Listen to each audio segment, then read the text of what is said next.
Sekolah Menengah Garuda Cendekia, itulah kami, insan yang bertakwa, berjiwa kebangsaan Indonesia, bersatu dalam semangat menuntut ilmu, tanamkan budaya luhur, jujur dan disiplin. Ayo maju Garuda Cendekia, ayo maju Garuda Cendekia. Kepakan sayapmu dan terbanglah tinggi. Ayo maju Garuda Cendekia, ayo maju Garuda Cendekia.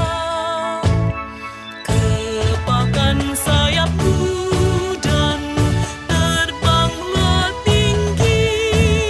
Sekolah Menengah Garuda Cendekia, itulah kami.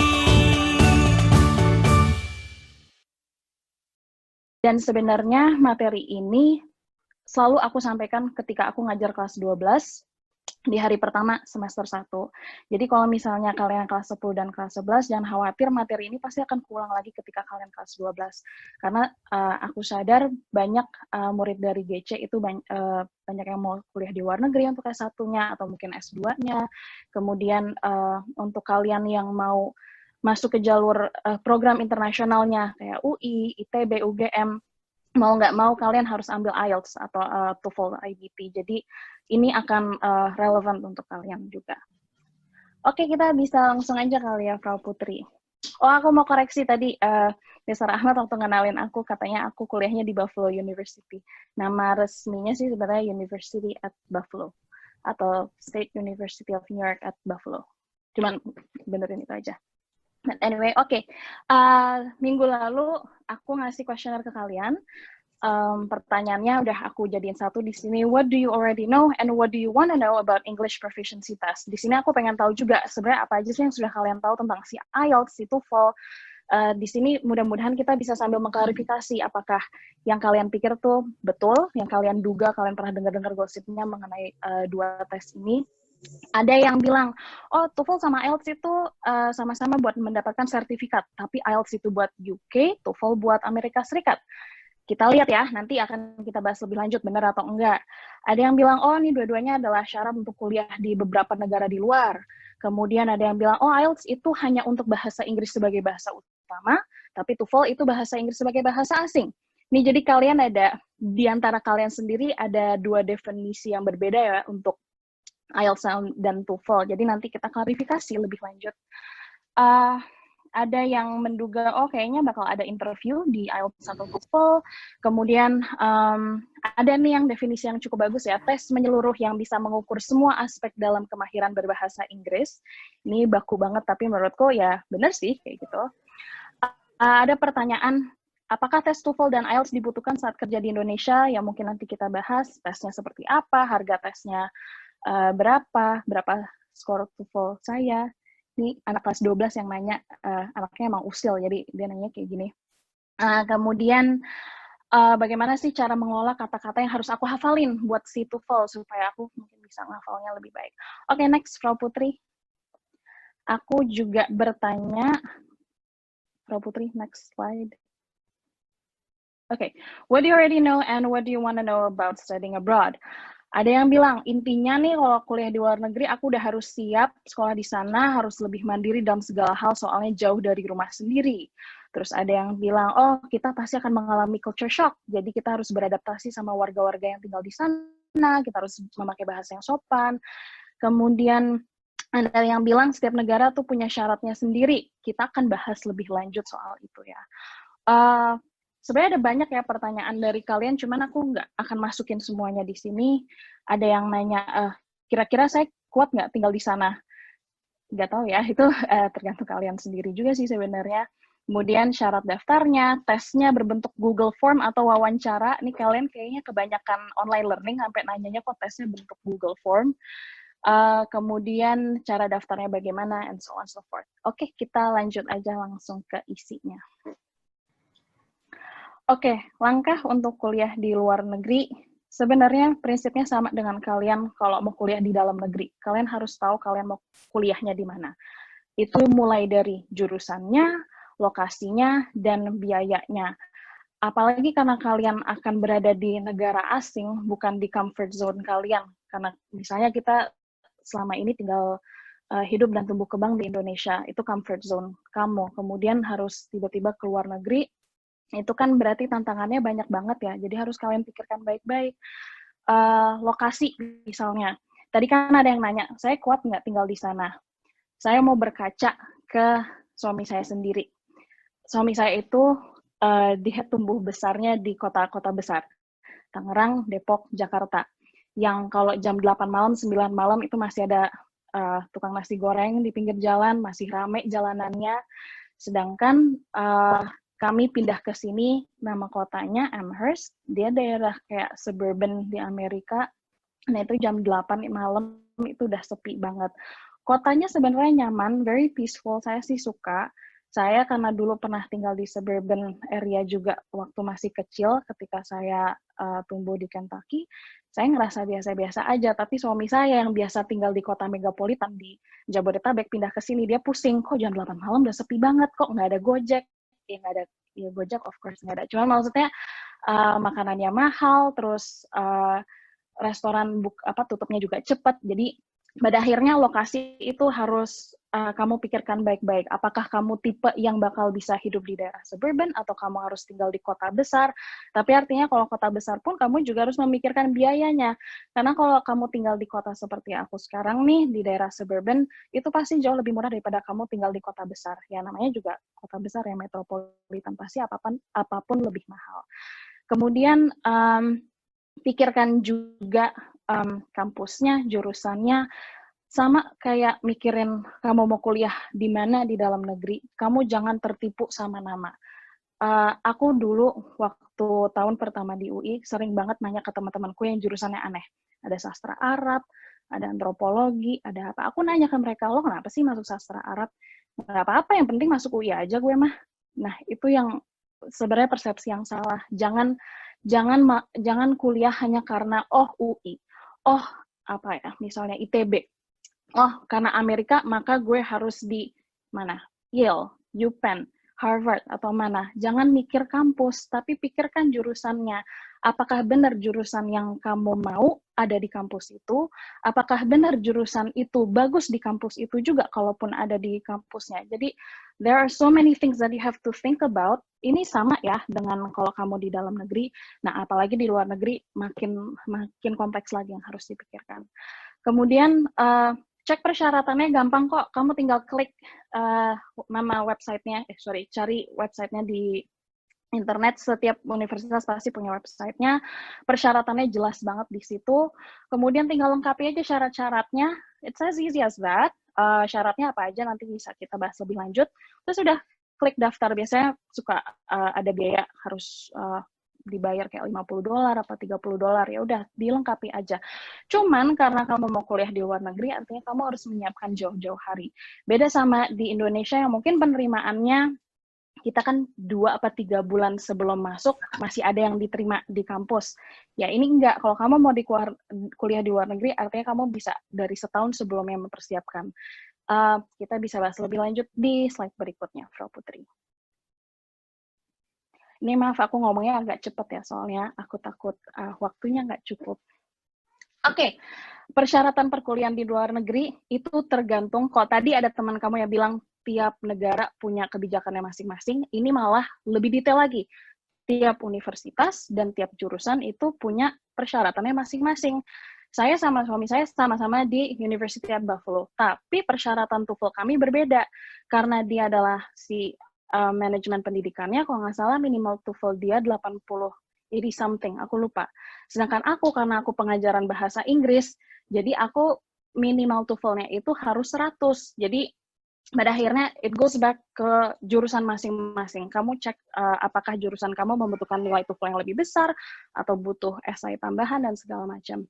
Nah, kayak tadi aku bilang itu balik lagi ya ke universitas dan jurusan masing-masing apa aja persyaratannya. Kalau kamu S1 di Amerika kadang-kadang butuh SAT atau ACT, aku juga nggak tahu ya bentuk tesnya kayak apa. Mungkin kamu bisa tanya ke Kak Kean, itu kakak kelas kamu yang lagi kuliah di Wisconsin. Aku nggak tahu apakah dia pakai SAT atau tidak, aku juga lupa nanya waktu ngobrol sama dia. Terus untuk negara-negara yang bahasa Inggrisnya sebagai bahasa utama, that means you would need an English proficiency test yang standardized kayak TOEFL, IELTS, dan lain-lain. Dan aku akan bahas lebih lanjut bedanya TOEFL sama IELTS apa dan detail kayak soal-soalnya dan tips-tipsnya segala macam. Kemudian kalau kamu mau kuliah di luar negeri, kamu butuh ada essay namanya, kalau nggak personal essay, statement of purpose, motivational letter, sebenarnya intinya sama nih, walaupun namanya macam-macam, intinya kamu menjual diri kamu. Kalau aku jadi kampusnya, aku akan bertanya ke kamu, kenapa gue harus nerima lo? Kenapa nggak gue terima orang lain aja? Jadi di sini kamu menjual diri kamu. Apa yang bagus dari diri kamu sehingga yang pantas tuh kamu, bukan orang lain untuk masuk ke jurusan saya, misalnya. Jadi kamu bisa cerita tentang rencana kamu ke depannya setelah kamu lulus, tentang minat kamu, tentang prestasi kamu, dan segala macam. And by the way, ini yang personal essay, statement of purpose, dan motivational letter, itu tidak hanya untuk kamu kuliah di luar negeri. Mulai 2 tahun yang lalu, kalau nggak salah, untuk beberapa kampus di Indonesia kayak si UGM, UI, atau mana ya, aku agak lupa, ada beberapa yang jalur penerimaannya kalau nggak salah agak nyambung sama apa itu undangan ya kalau nggak salah. Mungkin kamu bisa tanya lebih lanjut ke Pak Luk, tapi dari 2 tahun yang lalu aku mulai membimbing anak-anak untuk menulis si motivational letter ini. Untuk formatnya memang dia nggak ada format resminya ya, kecuali dia ada promptnya dari kampusnya, tapi bentuknya seperti apa, in general ada di Pak Luk. Jadi kalau kamu mau tanya lebih lanjut kayak apa sih Pak, contoh motivational letter, kamu tanya aja ke Pak Luk, karena aku waktu itu pernah bikinin kira-kira formatnya kayak gini. Kemudian kalau kamu mau kuliah di luar negeri, biasanya dia minta recommendation letter. Dulu aku pernah nulis buat kakak kelas kamu yang mau kuliah di Kanada, kalau nggak salah. Terus ada yang waktu itu mau kuliah di mana ya? Aku juga lupa, ada 2 atau 3 kali kakak kelas kamu yang minta recommendation letter karena dia mintanya dari guru atau kepala sekolah. Kemudian kadang-kadang juga kamu harus menulis esai tambahan. Jadi ya itu balik lagi kayak tadi aku bilang, kamu harus cek jurusan masing-masing dan universitas masing-masing. And by the way, untuk English proficiency test itu hanya untuk negara yang mungkin bahasa utamanya bahasa Inggris ya. Jadi kalau kamu mau kuliahnya di Jerman, ya itu akan beda lagi tesnya. Kalau kamu mau kuliah di Prancis, beda lagi tesnya. Intinya pasti akan ada language proficiency test yang harus kamu ambil untuk melihat apakah kira-kira kamu mampu nanti waktu kuliah di sana. Next, Frau Putri. Thank you. Oke, tadi kan untuk yang English Standardized Test itu ada 2, ada TOEFL sama IELTS. Bedanya apa sih dan apa aja sih yang harus dipelajari untuk mempersiapkan diri supaya kamu bisa mengambil tes-tes ini? Kita lihat. Next slide, Frau Putri. Basically, they're all English proficiency test yang hasilnya dipakai untuk syarat masuk perkuliahan atau pekerjaan. Ada beberapa pekerjaan, kok nggak salah, kemarin Frau Putri ngomong ke aku, kalau kamu mau jadi PNS, itu ada sih TOEFL ada tes TOEFL yang harus kamu ambil dulu. Mungkin kalau kamu mau kerja di kedutaan, aku juga nggak tahu ya, I haven't asked for sure, apakah kalau kamu mau kerja di kedutaan harus pakai TOEFL atau enggak. Tapi in general kalau kamu mau kuliah di luar negeri biasanya ya pakai ini. Apa aja sih yang diuji? Reading, listening, speaking, writing, grammar. Tapi nggak semua tesnya menguji semua 5 hal ini sih pada akhirnya, tergantung jenis TOEFL-nya, jenis IELTS-nya. Next, Frau Putri, kita bisa lihat contohnya ya. Yang pertama, untuk nilai minimalnya, kayak tadi aku bilang ya, cek universitas dan jurusan masing-masing. Apa aja? Oh ya, jadi ada beberapa kampus, jadi kan tadi ada teman kamu yang bilang, oh IELTS itu hanya buat UK, kemudian TOEFL itu hanya buat US. Turns out that was wrong, karena kayak kampus seperti di Amerika, tuh banyak loh yang masih menerima IELTS juga. Waktu aku mau daftar ke kampus-kampus di Amerika, aku sempat juga lagi agak halu, yaudah apa gue ke Inggris aja ya, jadi aku juga cek-cek kampus di Inggris. rata-rata di Inggris mereka mengharapkannya hanya IELTS. Hanya sedikit yang mau membuka diri untuk ya TOEFL boleh. Tapi kalau di kampus-kampus Amerika masih banyak banget yang menerima IELTS dan menerima TOEFL juga. Jadi kamu harus cek kampus masing-masing, cek jurusan masing-masing, tes mana yang mereka terima, dan cek minimal skornya. Kayak tadi aku bilang, suamiku sama aku sama-sama di Universitas Buffalo, tapi kita minimal skornya berbeda. Kayak ini yang contohnya dia nerima TOEFL, IELTS, terus ada PTE, Person Test of English, which I've never heard of, tapi mungkin ada ya di mana. Terus ada minimum skornya, kalau yang computer based harus 250, kalau paper based harus 600, kalau internet based harus 96, kalau IELTS kamu minimal 7. Jadi ya harus diperiksa. Oke, next. Sekarang kita akan bahas tentang TOEFL. Nah, benar, TOEFL itu memang lebih sering diasosiasikan dengan Amerika karena memang itu yang membuat itu ada organisasi namanya ETS. Aku lupa itu kepanjangan dari apa, padahal aku semester lalu baru belajar itu. But anyway, itu kan yang mengelola memang Amerika. Jadi makanya kalau kamu dengerin kayak listening recordingnya itu American English. Kalau kamu terbiasa nonton film-film Amerika, dengerin lagu-lagu dari Amerika, kamu akan lebih nyaman dengan si TOEFL. Aku dulu pernah waktu tahun terakhir aku di UI, kan aku mengajar di lembaga bahasanya UI. Dan aku disiapin tadinya untuk jadi guru IELTS-nya. Nah, waktu aku lagi ikut training sebagai guru IELTS-nya, kan aku juga dengerin kan recordingnya kayak apa sih IELTS. Itu, they're very British, dan aku karena nggak terbiasa mendengarkan Queen's English, aku malah kaget. I was thrown off, sampai kayak, hah, tadi dia ngomong apa ya?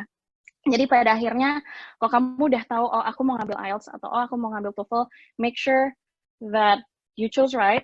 Mungkin kalau kamu milihnya IELTS, berarti kamu harus membiasakan diri dengan mendengarkan British English dan segala macam. TOEFL itu 3-4 jam tergantung jenis tesnya. Harganya juga bergantung jenis tesnya. Nanti aku akan ngasih tahu detailnya sih untuk harganya. Kemudian dia sampai sekarang ada beberapa jenis tes, cuman yang masih hidup itu ada 3 doang. Yuk kita lanjut, Frau Putri. Oke, computer based itu nggak akan aku bahas. Jadi dulu TOEFL sempat ngeluarin namanya computer based, tapi kok nggak salah nggak mau diterusin lagi sama dia or something. Nah, tapi kalau di Indonesia ada 2 nih, ada ada 3, institutional, paper based, sama internet based. Bedanya apa? Yang institutional sama yang paper based itu sama-sama skor tertingginya 677. Jadi kalau yang kamu nanya, skor TOEFL kamu berapa? Oh, 400, 500. Oh, berarti dia ngambil yang ini, antara ITP atau PBT. Yang diuji apa? Ada 3. Reading, listening, sama structure and written expression. Dan kadang-kadang suka ditambahin harus nulis esai, tergantung di ITP atau PBT, aku lupa. Nah, biasanya ITP sama PBT ini hanya untuk kalau kamu kuliah di dalam negeri, walaupun ada beberapa kampus di luar yang masih menerima PBT, bukan ITP ya, masih menerima PBT. Karena alasannya si ITS adalah ada beberapa negara yang jaringan internetnya masih belum bagus, sehingga mungkin dia susah mengakses yang internet based, jadi diperbolehkan untuk ngambil paper base-nya. Biayanya murah, kayak ITP nih Frau Putri baru ngambil di UI, kok nggak salah kan harganya 575.000. Memang kebanting banget sama yang IBT, yang akan aku bahas lebih lanjut. IBT atau internet base itu skor tertingginya 120. Tadi ada yang nanya skor aku berapa, aku 109. Yang diuji itu apa? Reading, listening, speaking, writing. Kalau kamu lihat, yang tadi yang paper based itu kan ada structure, ada yang diuji salah satunya structure, that's grammar. Kalau kamu mungkin yang kelas 11 sama yang kelas 12 udah pernah kena soal-soal dari guru bahasa Inggris di GC. Itu salah satunya yang kamu dikasih satu kalimat, kemudian ada beberapa kata yang di underline, terus ada tulisan A, B, C, D. Bagian mana dari kata ini yang grammarnya salah. Nah, itu salah satu yang akan muncul di paper-based TOEFL. Tapi di internet-based TOEFL, kalau kamu lihat nggak ada kan grammarnya, dia cuma reading, listening, speaking, and writing. But don't be wrong, don't be fooled, karena sebenarnya grammarnya itu akan dinilai dari speaking kalian dan writing kalian. So it's all integrated. Jadi ketika kalian lagi di uji speakingnya dan diuji writingnya, pastikan kamu grammarnya diperhatikan dengan baik. Nah, TOEFL IBT ini dipakai buat apa? Bisa di dalam dan di luar negeri. Untuk di dalam negeri itu mungkin ya kalau kamu mau jalur internasional ya kayak UGM internasional, atau mau UI Internasional, ITB Internasional tuh kakak kelas kamu pada ngambilnya TOEFL IBT. Biayanya lebih mahal, itu $205. Dulu zaman aku ngambil tahun 2016 itu cuma 2,7 juta. Cuman karena kursnya nambah terus, akhirnya sekarang jadi 3 juta lebih. Jadi apa ya? Makanya persiapannya harus jauh-jauh hari juga ya, karena cukup besar untuk apa namanya mengambil tesnya. Dan juga yang harus kamu ingat untuk IBT itu kamu harus daftar di websitenya ITS. Jadi kalau kamu mau daftar si TOEFL IBT ini harus di websitenya its.org, dan itu harus dilakukan jauh-jauh hari. Minggu lalu waktu aku lagi ngecek harga untuk apa namanya untuk Career Day ini, aku kan iseng buka-buka websitenya ITS. Kalau aku mau ngambil TOEFL di Jakarta, ketika aku ngakses its.org di minggu lalu ya, itu yang paling deket ada di bulan Desember akhir. Nggak ada yang Oktober, nggak ada yang November. Artinya apa? Kalau kamu memang mau tahun depan ke luar negeri kuliahnya, artinya kamu dari sekarang udah harus daftar. You have to have your 3 million, tuh 3 jutanya, bayar, kemudian daftar di ITS. Karena ngantrenya tuh panjang banget. Aku waktu itu juga daftar, baru ngantre 3 bulan, baru habis itu bisa dapat jatah untuk tesnya. Oh ya, terus ada yang nanya, kalau nggak salah di kuesioner, kalau lagi pandemi begini, gimana tesnya? Mereka ada kok yang versi online. Jadi, aku nggak tahu secara teknis mereka gimana ya, apakah ada Zoom meeting, kemudian mereka ngeliatin kamu ngerjain soal atau apa. I don't know for sure. Kalau ada di antara kalian yang tahu, mungkin bisa sharing juga di sini. Oke, lanjut lagi, Pak Putri. Oke, nah sekarang kita ngomongin IELTS. IELTS itu dikelola oleh beberapa pihak, ada Cambridge, British Council, terus dari Australia juga. Akhirnya, makanya kayak tadi aku bilang, bentuk bahasanya, kosakatanya, logatnya akan udah jelas ya, pasti Queen's English. Durasinya berapa lama? 2 jam 45 menit, agak lebih pendek dibandingkan si TOEFL yang bisa 3-4 jam. Dari harganya lebih murah sedikit, 2.900.000. Itu terakhir aku cek kalau nggak salah beberapa hari yang lalu, tapi kamu boleh cek lagi ulang ya. Nah, IELTS ini ada 2 jenis tesnya. Yuk kita bahas lebih lanjut. IELTS itu ada yang general sama ada yang academic. Kalau nggak salah ada lagi sih sebenarnya, cuman kita bahas yang 2 ini aja.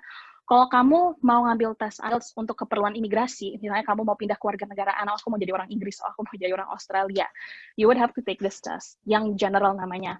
Skor tertingginya 9, sama kayak yang akademik, tapi kalau kamu mau kuliah, kamu ngambil tesnya yang akademik. Jadi pastikan kamu ngambil tesnya yang benar, karena nanti bentuk soalnya pun berbeda.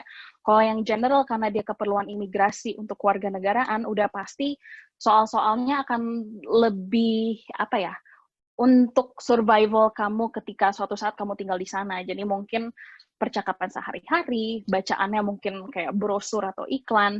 Tapi kalau yang akademik, ya udah pasti kamu akan mendapatkan teks akademik, karena ya si IELTS ini mau menguji apakah kamu sudah siap untuk kuliah di negara yang memang bahasa utamanya bahasa Inggris. Next, Pak Putri. Okay, so I have a couple of tips for both IELTS sama TOEFL IBT. Aku nggak akan bahas terlalu banyak soal TOEFL PBT karena ya tadi aku bilang memang kebanyakan universitas sudah akan lebih condong ke TOEFL IBT ketimbang TOEFL PBT. Jadi ini tips-tips untuk yang IELTS dan TOEFL IBT. Oh ya, aku juga mau ngasih tahu juga kalau IELTS yang akademik itu struktur tesnya mirip sama TOEFL IBT. Dimulainya dengan reading, kemudian listening, kemudian ada speaking sama writing juga. Cuman bentuk soalnya akan berbeda. Tips yang pertama, kalian tuh bisa ikut prediction test supaya kamu bisa tahu bagian mana yang harus kamu perbaiki. Ini aku nemu dari websitenya ITS contohnya ya. Jadi ketika kamu ikut prediction test, itu benar-benar seolah-olah kamu lagi ngikut tesnya beneran ya. Kamu format di komputernya juga seolah-olah ketika kita lagi tes beneran, terus kamu harus speaking dengan soal-soal yang mirip dengan tesnya dan segala macam.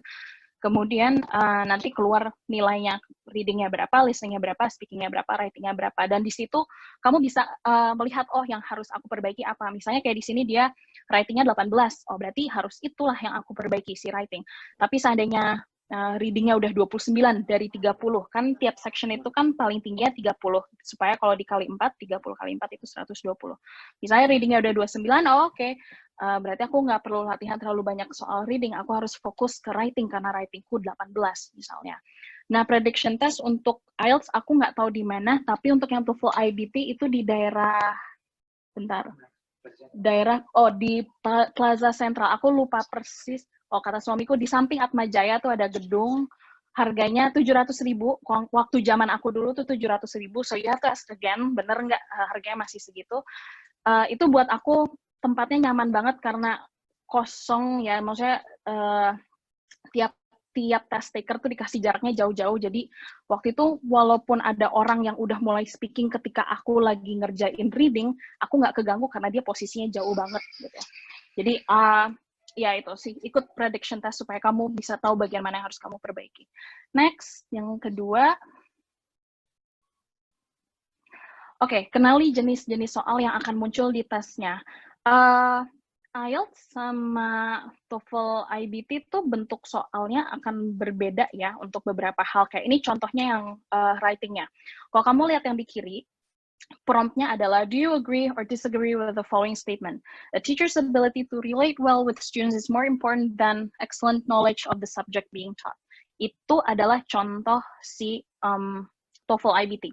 Jadi kamu nanti harus menulis esai minimal 300 kata, dan kamu punya waktu 30 menit untuk menulis si esai itu.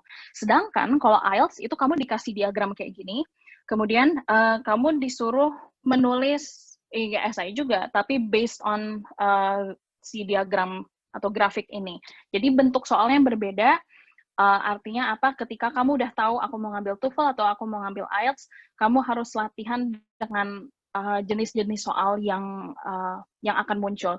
Jangan kamu pelajarin dua-duanya, karena buat apa, sayang. Kemudian kayak di speaking, kalau misalnya di TOEFL IBT,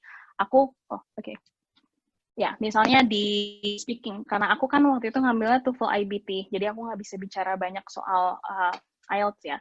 Waktu aku di TOEFL IBT itu soalnya misalnya gini, who is your favorite teacher and why? Kemudian aku dikasih waktu hanya 15 detik untuk mikir. Aku dikasih kertas sih, jadi aku boleh nulis kayak, oke, aku misalnya mau nulis Frau Putri, karena dia favorit aku. Kemudian aku juga misalnya mau nulis alasan-alasannya di kertas itu, nggak apa-apa. Nah, setelah 15 detik nanti dia tiba-tiba bunyi tit. Nah, artinya aku harus ngomong non-stop selama 45 detik. Ini salah satu tes yang sebenarnya bikin aku tegang ya, karena aku nggak biasa dengan ngomong harus diwaktuin. Dalam waktu 45 detik kamu harus ngomong, nggak boleh berhenti terlalu cepat, dan juga nggak boleh berhenti terlalu lama. Ya pada akhirnya ya memang harus latihan terus ya. Jadi familiarize yourself with the type of questions yang akan muncul di TOEFL atau IELTS. Next. Oke. Ya, sebenarnya ini masih nyambung sama yang tadi sih. Oke. Untuk speaking sama writing, ikuti struktur yang ada di buku latihan misalnya TOEFL IBT atau buku latihan IELTS. Ada banyak banget kok di Gramedia. Ini kalau nggak salah yang salah satu pernah aku pakai nih, keluarannya CETS Official TOEFL IBT Test. Cuman aku nggak tahu aku pakai volume berapa. It's been so long. Dan juga kamu pakai ilmu yang sudah kamu pelajari di sekolah. Selama ini kan di bahasa Inggris kita selalu ngajarin kamu untuk bikin outline ya anak-anak.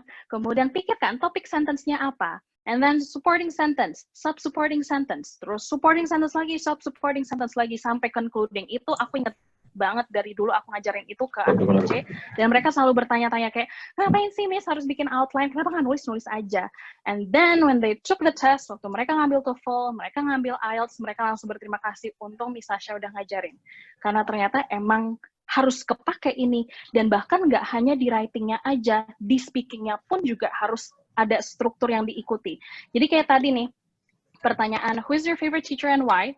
Misalnya kalau kamu nanya secara informal ke aku, misalnya, who's your favorite teacher? Aku mungkin jawabnya cuma, oh ya, Frau Putri is my favorite teacher. She's fun and she's very patient dan segala macam. Aku bakal rambling nggak jelas. Tapi di TOEFL kamu ada struktur yang harus diikuti. My favorite teacher is Frau Putri and there are several reasons why I believe so. Titik. Terus, the first reason is that she's a very fun teacher. She always tries to incorporate all kinds of fun activities in class, such as games and quizzes and so on and so forth. And then the second reason why I love her is because she's very patient. Even though I have a hard time learning German, she's always there to help me. Terus terakhir ada concludingnya. To conclude, Frau Putri is my favorite teacher. It doesn't sound natural. Apakah secara alami kamu akan menjawab Namanya seperti si itu? ini nih format namanya. Tapi pada akhirnya itulah yang diharapkan oleh si ETS supaya kamu harus jawabnya kayak gitu. Oke, next. Oke, itu tadi kan untuk speaking sama writing. Next ada reading. Read as much as possible. Kenapa? Karena, Oke, read as much as possible. Kenapa?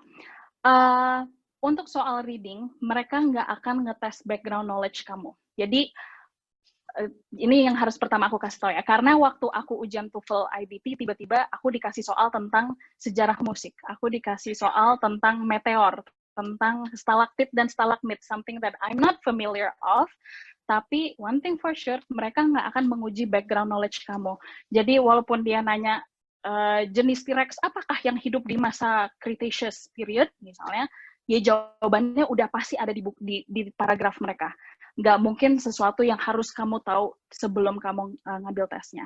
Tapi kenapa kamu tetap harus membaca sebanyak mungkin? Supaya kamu familiar dengan gaya bahasanya.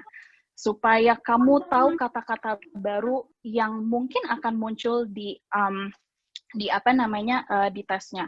Jenis teks apa sih yang harus kamu baca? Ya harus bentuknya akademik ya. Jadi journal, artikel dari National Geographic. It might be boring, tapi kalau kamu memang, if you want to score that test, that's what you have to do. You won't learn much from reading comics. Mungkin belajar bahasa Inggris dikit-dikit, tapi kosakata yang kamu perlukan akan adanya di National Geographic dan kawan-kawan. Ya, mungkin setelah kamu menemukan kata-kata baru itu yang kamu rasa, oh ini menarik ya, aku belum pernah dengar sebelumnya, kemudian kamu mau, itu strategi masing-masing ya, kalau kamu mau nulis di satu buku kecil, kayak kalau suamiku gitu, dia nemu, oh ini ada kata baru, artinya apa, oh contoh kalimat cara memakainya kayak gini, dia pindahin ke satu buku kecil yang dia bawa kemana-mana untuk dia hafalin, ya boleh aja. Just make sure that you know which strategy works for you, tuh sih. Next.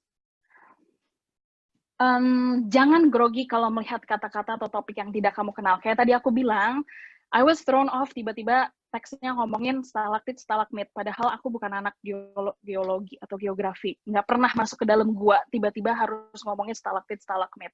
Tapi tenang aja, ada banyak kok teknik supaya kita bisa memahami teks, mencerna teks, walaupun beberapa katanya tidak kita ketahui artinya. Dan untuk kalian yang kelas 12, kalian akan belajar ini dalam waktu dekat. Kalau nggak salah, biasanya habis UTS, itu kalian akan belajar yang namanya context clues. Nah, itu salah satu, salah satu strategi yang bisa kamu pakai kalau misalnya kamu bingung nih, kayak nih, paleontologists have argued for a long time that the demise of the dinosaurs, bla bla bla bla bla. Jujur, waktu aku ngeliat ini demise, apaan ya demise, nggak pernah denger gitu. Tapi dari sini aku bisa nebak, oh demise ini kayaknya ini deh, kepunahan. Dan itu kan ada strategi yang bisa kamu pakai untuk meraba-raba kira-kira artinya apa. Pokoknya intinya jangan grogi. Next. Kayak tadi aku bilang, grammarnya kan terintegrasi di semua soal ya. Jadi, kalau kayak di writing, semakin beragam kompleksitas dari kalimat kamu dan asal digunakan sesuai, itu akan semakin baik nilainya. Jadi, kalian kelas 10 udah belajar cara bikin kalimat sederhana, simple sentence. You're gonna learn about compound sentence. Aku lupa compound sentence udah dipelajarin belum ya Mr. Ahmad di semester 1? Kayaknya tuh semester 2 nanti ada. Terus di kelas 12 kamu akan belajar complex sentence, di kelas 11 kamu belajar tentang passive voice. Nah, itu semua ilmunya keluarin di dalam writing. Kenapa? Supaya yang menguji kamu itu bisa ngelihat, oh anak ini punya berbagai macam modal bahasa dalam berbahasanya ya. Oh dia bisa passive voice dengan baik. Oh dia bisa bikin kalimat yang kompleks. Nggak sekedar cuman I am a girl, I am Indonesian, I like this and I like that. Itu kan kalimatnya kayak polanya sama ya. Jadi ini kalau kamu lihat nih 2 contoh ini, yang kiri ini adalah versi sederhana. Teachers bla bla bla bla bla. It is really important because bla bla bla. Terus teachers should bla bla bla bla. Kalau kamu lihat di kanan itu kalimatnya lebih kompleks, ada kompleks sentence-nya, majemuk. Kalau bahasa Indonesianya majemuk bertingkat. Although it is important for teachers to master their subject, they have to teach, their ability to deliver the material is just as important. Ada apa nih namanya? Compound sentence-nya. Di sini kan, the classroom activities that teachers have designed should accommodate students' various learning style, and this can be challenging.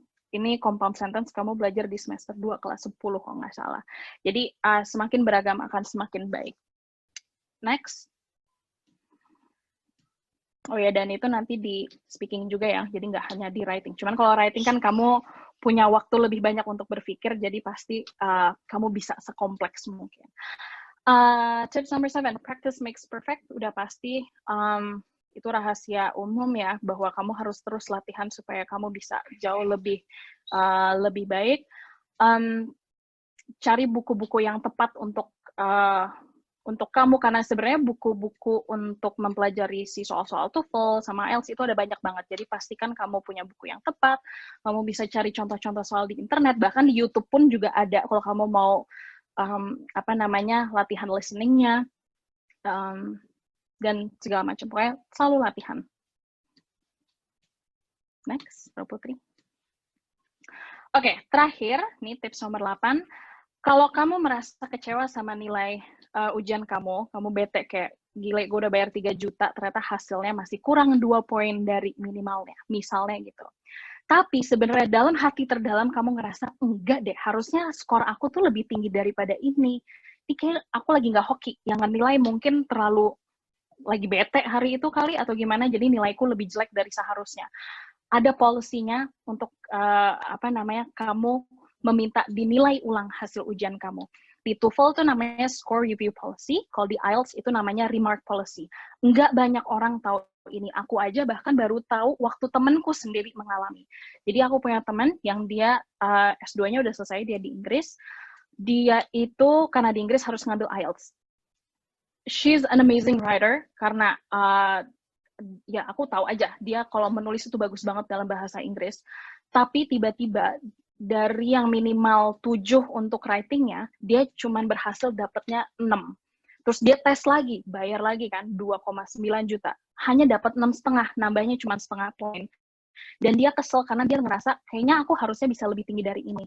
Akhirnya dia ngambil remark policy ini, jadi kamu harus membayar sejumlah uang lagi ke si ITS-nya, kemudian hasil tesnya, tadinya kalau Indonesia tuh kayaknya dikirimnya, di poolnya cuma ke negara terdekat, mungkin Filipina atau mana, aku nggak tahu ya. Nah, karena kita bayar untuk remark policy ini, dia kirim langsung ke Inggrisnya. Kemudian diuji ulang sama mereka. And turns out, dia nilainya bisa dapat 7. Nggak tahu, jadi mungkin dia waktu itu lagi dapat yang ngujinya nggak hoki, jadi cuma dapat nilai 6 apa 6,5 untuk writing-nya. Waktu dikirim langsung ke pusatnya, dia dapat 7. Dan duit dia balik.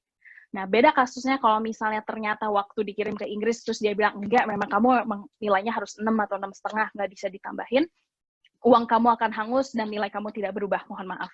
Jadi pada akhirnya, ini gambling juga, kamu harus tahu kemampuan kamu sendiri, mungkin juga dengan adanya si, yang tadi aku bilang di pertama, prediction test, itu akan bisa membantu kamu menilai diri kamu sendiri juga. Jadi misalnya waktu prediction test, aku tuh nggak salah 103.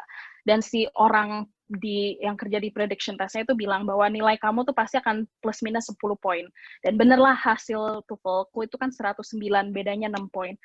Nah, waktu misalnya aku di IELTS benerannya dapatnya berapa? 103 kurang 10 itu 93. Misalnya aku dapat 90.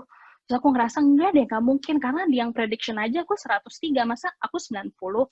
Ya udah, aku ambillah si score review policy. Tentu aku harus bayar sejumlah uang, tapi karena aku percaya dengan diriku sendiri, aku berani ngebayar. Jadi kayak gitu. Kayaknya udah ya, Frau Putri. Atau coba next lagi. Oh ya, terakhir. Tadi kan aku udah ngoceh panjang lebar tentang bedanya si TOEFL sama IELTS. Sekarang tentang gaya belajar di luar negeri, karena banyak di kuesioner tuh pada nanya kayak gimana sih gaya belajar di luar negeri.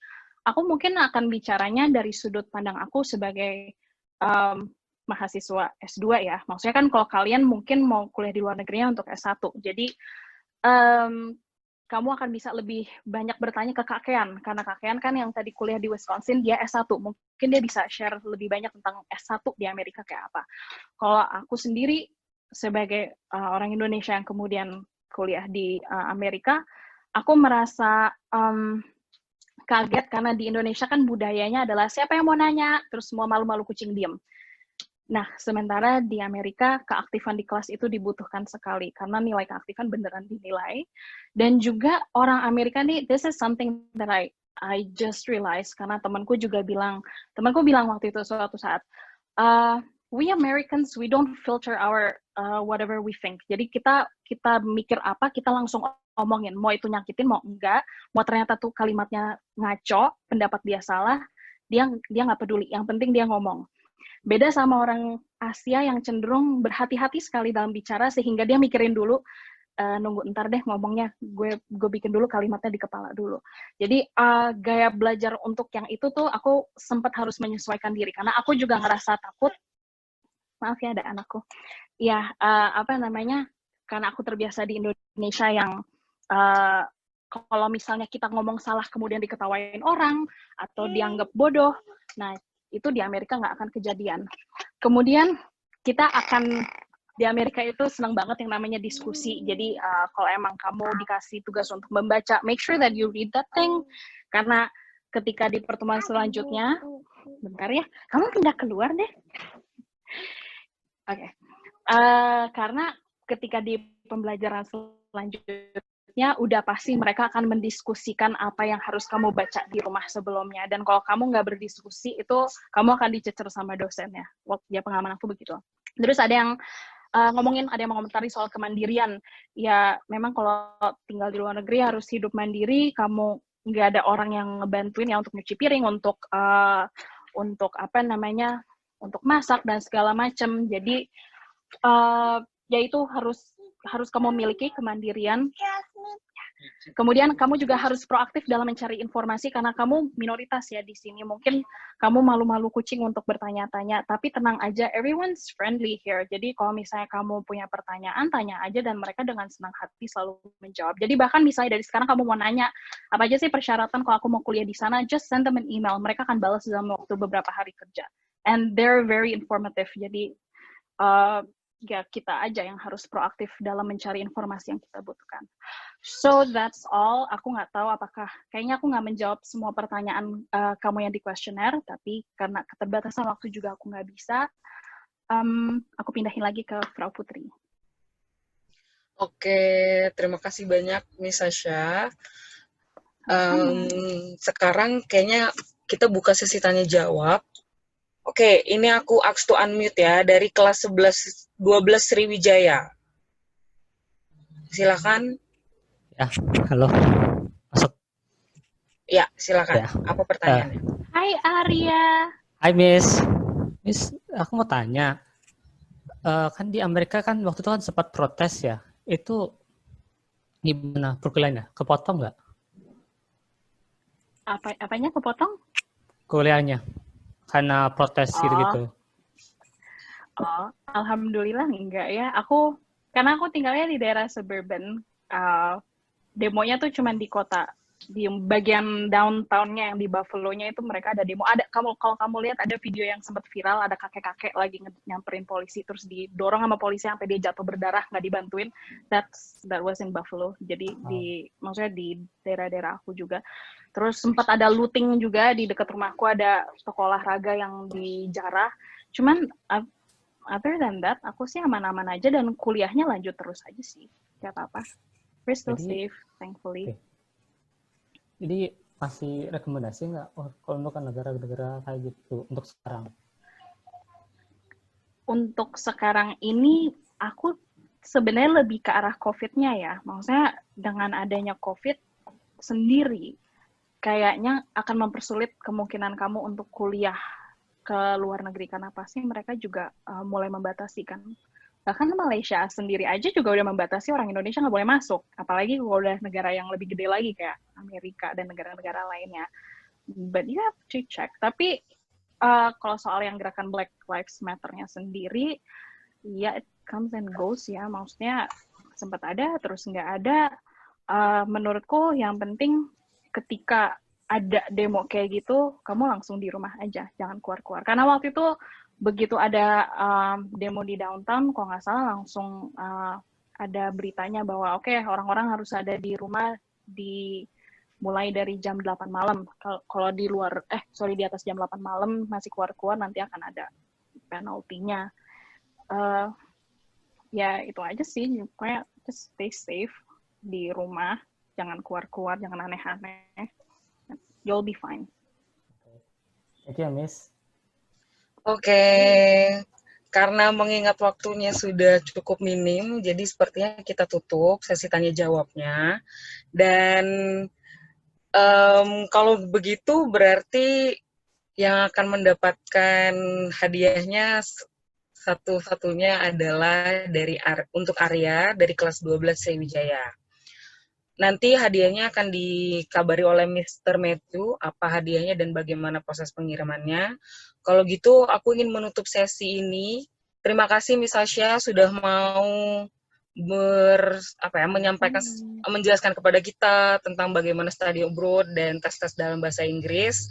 Dan aku ingin mengucapkan selamat tidur buat Miss Asya di sana karena kan sudah cukup larut malam. Terima kasih. Udah jam 11 kurang 15. Sekolah